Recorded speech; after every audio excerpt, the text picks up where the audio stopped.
நான் இப்போயே சொல்கிறேன், தண்ணி அடிக்கிறவங்க கெட்டவங்கலாம் சொன்னா ஒத்துக்கவே மாட்டேன். அவ்வளோ நல்ல ஹார்ட் படித்தவங்களா இருப்பாங்க தண்ணி அடிக்கிறவங்க. நான் என்ன சொல்கிறேன், உடம்பு கெடுத்துக்கிறப்பான்றேன். அதோட சேர்த்து இன்னும் 4 பேரை கெடுக்காத. ஸோ நீ கெட்டது பண்ணுறியா, தம் அடிக்கணும்னு ஆசை ஆகாதா, கதவு சாத்தி தனியாடி, யாரும் கேட்க மாட்டாங்க. அது உன் தனிப்பட்ட விருப்பம், அதில் நான் தலையிடலை. உன் உடம்பு கெட்டு போகுது, நீ கெட்டு போற, ஓகே. ஆனால் நம்ம ஏன்டா 4 பேரை சேர்த்து கெடுக்கணும்? தயவு செய்து இனிமேட்டு கெட்டு போனோம்னா தனியாக நீ உட்காந்து கெட்டு போ. அதில் பெரிய தர்மமும் புண்ணியமும் இருக்கு. முதல்ல எவன் தம்மு, சரக்கு, மற்ற ஐட்டம் இதெல்லாம் அடிக்கிறதுக்கு உன்னை சேகரான் பார், செட்டு சேகரான் பார். தயவு செய்து அந்த மாதிரி ஃப்ரெண்டை வச்சுக்காத. ஏன்னா நீ என்னைக்காவது உண்ணுன்னு நினைப்ப, அவன் உன்னை விடவே விட மாட்டான். ஏன்னா உனக்கு மூட் ஆஃப் ஆகும்போது அவனுக்கு மூட் ஆன் ஆகிடுது.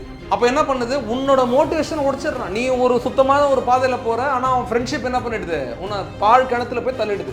உனக்கே தெரியும், இன்னைக்கு உடம்பு நல்லா இருந்தாலே ரொம்ப நாளைக்கு நல்லா இல்லை, ஹெல்த் இல்லை, குழந்தை இல்லை, வாழ்க்கை இல்லை. குழந்தை பிறக மாட்டுதுரா, கல்யாணம் ஆனோன்னா நரம்புலாம் வீக் ஆகிடுது, நரம்பு மண்டலம் நாசமாயிடுது. அந்த காலத்தில் சிகரெட்டுக்கும் பீடிக்கும் இப்போக்கும் கம்பேர் பண்ணுறாங்க.